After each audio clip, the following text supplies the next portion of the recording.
Relations between India and Bangladesh have soured recently, primarily due to attacks on Hindus in Bangladesh. So, how were the ties before? How things deteriorated? And what is the current geopolitical situation? Well, allow me to answer all your questions in this video. I am Shivangi and you are watching India TV.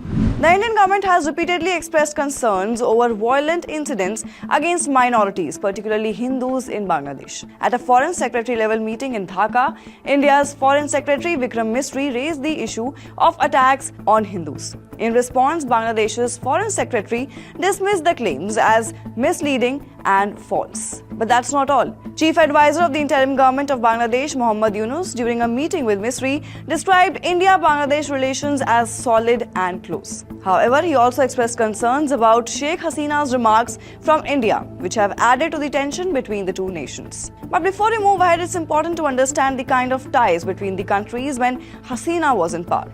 Well, under Sheikh Hasina's leadership, Bangladesh enjoyed a relatively peaceful relationship with India, with both nations progressing on mutual development goals. PM Modi has previously spoken of Hasina's gesture of sending sweets, symbolizing goodwill. However, relations soured in August after Hasina's visit to India, marking a shift in the bilateral dynamics. Now, one important question here is that are America and China influencing the crisis in Bangladesh? Well, while Sheikh Hasina has pointed out fingers at the US and China for influencing the political crisis in Bangladesh, no concrete evidence supports this claim. Nonetheless, geopolitical tensions, particularly with China, have played a role in the strained ties. So will Trump try to get Sheikh Hasina back? Well, Sheikh Hasina is known for her ties to the US Republican Party. She also congratulated Donald Trump after his victory.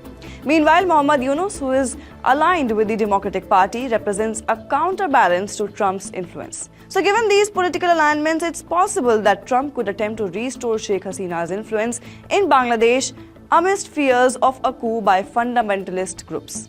However, only time can tell what happens next. But it's important to understand that both India and Bangladesh have a shared history and they have had a good bond before. Therefore, betterment of ties will only help the two nations during these times of crisis. So were you aware of this whole scenario? Do comment and let us know. Till then, keep watching India TV.